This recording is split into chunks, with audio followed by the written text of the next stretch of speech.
to another video on the Baggers Chat YouTube channel. My name is Mitch Pattinson, and as always, we are joined by Ethan Daffy. But today, we are together. Yes. Because we are, as you can see in the background, we are at Icon Park. We were here for the viewing session this morning. So it was great to. There were a few Carlton supporters around Daffy Boy today to see a few viewers, to see a few players around in the viewing session. He's already stuffed up. It's 30 seconds. But well, first things first. We obviously saw a few positives today. But what was your main sort of thoughts? Yeah, well, it's always good to head to the club. I think we were both speaking about it where, whenever you come to Carlton, it's always got that good feel about it. Like even standing here right now, I'm sure people know where we are in the gardens. It's always beautiful around here. So a lot of history of the club, and going in there, even though we've been there about 1 billion times, it always feels good going in there. And I feel like there's a sense of optimism with people going there and people, cheering bloody goals at training paddo, you know what I mean? So, it was good. And I think the big takeaway, and I'm sure it's a big takeaway for you, is Will Hayward and Ollie Florent were featuring today. So I'm sure there'll be stuff on Carlton socials today, photos and all that kind of stuff, even before we upload this. But that was a big thing. Yeah, because we got there and we were looking at this one guy, and it was Will Hayward. Yeah. And we're going, unsure. Is that him? Is that really him? But no, it was really pleasing. Yeah. Really pleasing to see him. Yeah, well, when we first walked in, we were both, I said to you, I was like, I thought it was Elijah Hollins. Yeah. And then it turned out that also Campbell Chesser, one of our extra players that we brought into the club, was one of those guys. Yep. So I think it was good to, when we first saw Will and Ollie, we were quite confused because we didn't even think those guys would be here. Yeah, even when we were coming here, we were speaking, we probably won't see Ollie or Will. No way. No. But then when we actually saw them, we were like, well, that's great to fucking see. Yeah, really. Because we're seeing two guys who were pretty much shafted at Sydney. Absolutely, And they probably do have a bit of a chip on their shoulder. And they're now coming straight into training session when they probably don't need to. We didn't see Harry Mackay, we didn't see Paddy Cripps today. We saw Sam Walsh, which was good. Adam Cherry as well. Sadi, that was good as well. Yep. So also another thing was Jacob Wiener was doing a few training sessions kind of away from the main group. So that's not anything to it just really looked like more. Well, he's a big body. You want to manage it, and I'll tell you what, he's looking large, isn't he? He's looking huge. He looks like he ate Weeders in the off season. That's how big he is. We were making a bit of a joke. Typical Baggers Chat fashion. We're saying he was like, lifting 700 like this, like a bicep curl. But no, it was pleasing to see those guys who, they probably still have, time off. Probably as older players like Sard, and I think a big one for me was Sardi, because I think he was a little bit off his best last year. I know a lot of players were, but seeing him in tip-top shape and getting into training with the young guys, because I think a guy like that and a guy like Newey is huge for guys like Carroll in the pre-season, huge for Billy Wilson, just to pick their brains, because this is the time of the year, not just the first to 4 year players, but just the pre-season. I know as a footy player, that's your time to learn. Once round one comes, that's it. You've got to be ready to go. So I know you can learn things during the season, but this is the block. This is the block. Pick the guys' brains, and I'm sure when the draftees come next week, I'm sure they'll pick the brains of Sardi and Newman and guys like that. Yeah. Who were you kind of most impressed with most? Like whether it was Jagger Smith, the way that he was looking. Yeah. I know that as soon as we saw him, I know that we were making a joke about it as well. About, potentially he could be a Brownlow medalist in the next few years, David Boy. But who impressed you the most from that session? Yeah, well, he's one of those names. If I look at it, I want to go back to the starting two blokes with Florent and Hayward. See? They are in top shape. And they were, away in Brazil or whatever they were for a month there. And Sydney recently as well. Yeah, Sydney about 2 days ago. Clearly they're loaded fellas, Pato. They can just go in and out, flying from bloody business class and all that kind of shit. But they looked really impressive, and it was good to see, Walshy get around them. Yeah, Walshy, see? Because that's what you just need, that connection. I feel like we lost that last year. Like you watch games where we would be in a game, would be, goal of difference in the last quarter, or, we're winning at half time, and then you see a completely just disorientated team, and we're all going, how is him not playing to their ability? I know. And it's once again, starts with training and getting on the same page, because I just think we were on coaching staff, the board, the playing group, we're just all in a supporter base. We're just on a different page to each other. Who were you kind of most surprised to see? Whether it was, probably not including Will Hayward or Ollie Florent, because at the end of the day, when they actually made their appearance, we probably weren't overly surprised because, like, if they're in Melbourne, they probably want to be at training. Yeah. I think for me, it's probably Adam Sard. Yeah. I think that was a big, like, that was a big talking point because I know that we were also speaking about when we were watching the session where Sard is an energy player. Yeah. When when he's a part of a good club, he's a good player. We saw it in 2022. Absolutely. Like, he literally made All-Australian, I think, 2022. Yeah. And he was one of our best players. Yep. And another player before I throw to you, Adam Chera. Yeah.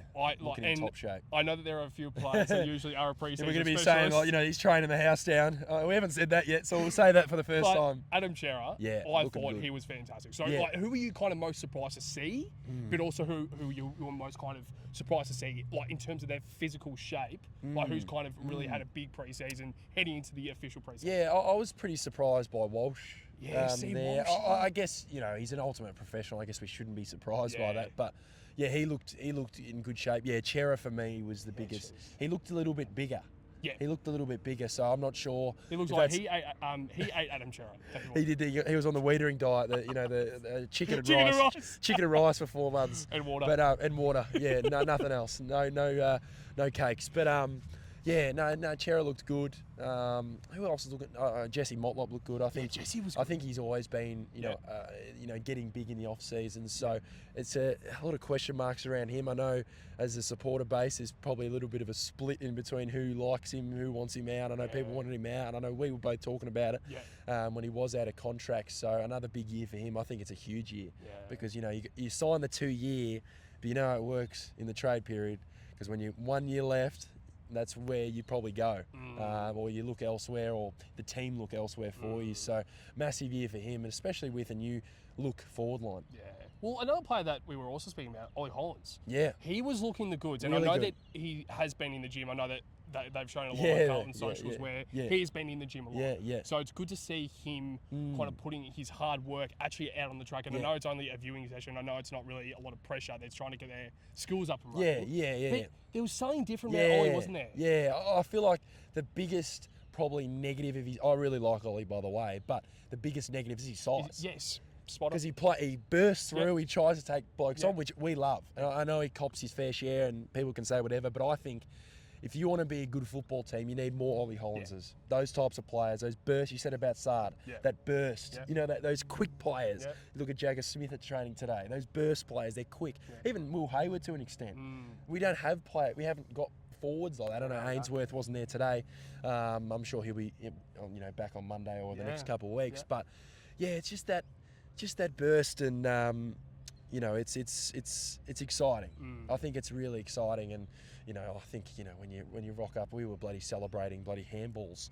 I'm sure everyone relates to that when they go to a training session or they watch a video on socials. They go, "Oh my god, shit, yeah!" I think Will Hayward might have done a handball, and I've gone, "Oh yeah," like it was like he kicked the winning goal in the grand final, guys. I know people who watch, I do say some stupid shit, but.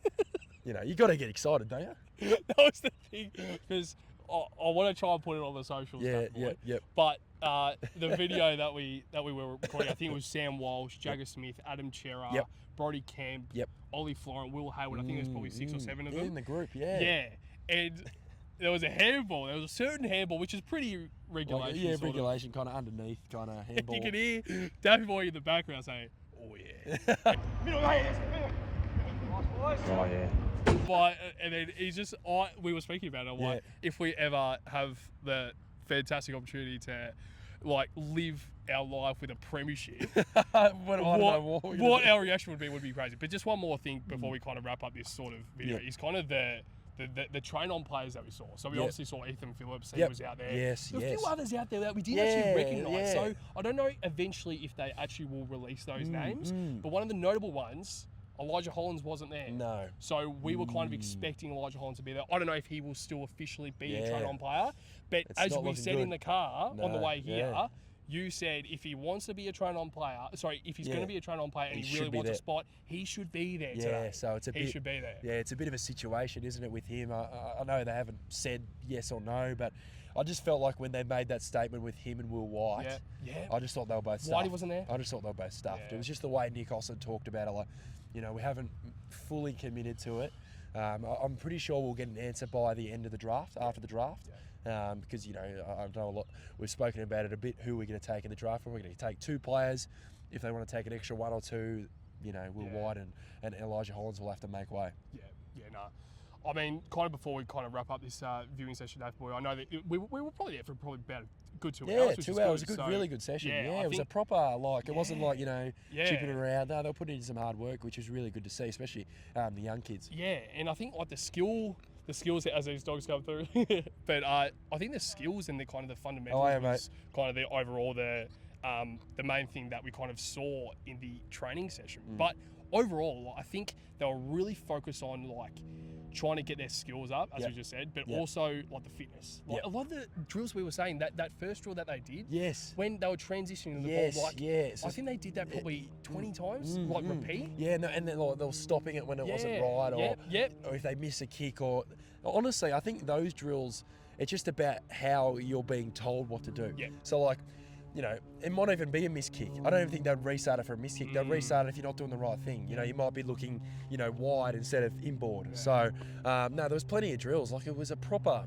session. They'll put in the hard work. You know, they weren't doing laps or anything like that. But, no, it was really good. Yeah, no. But before we kind of wrap up this video, definitely, I'm sure we will try and do a few more videos like this throughout the pre-season if we can get down. But even if only one person can come, I'm sure we will try and do an update for the viewers to kind of update anything.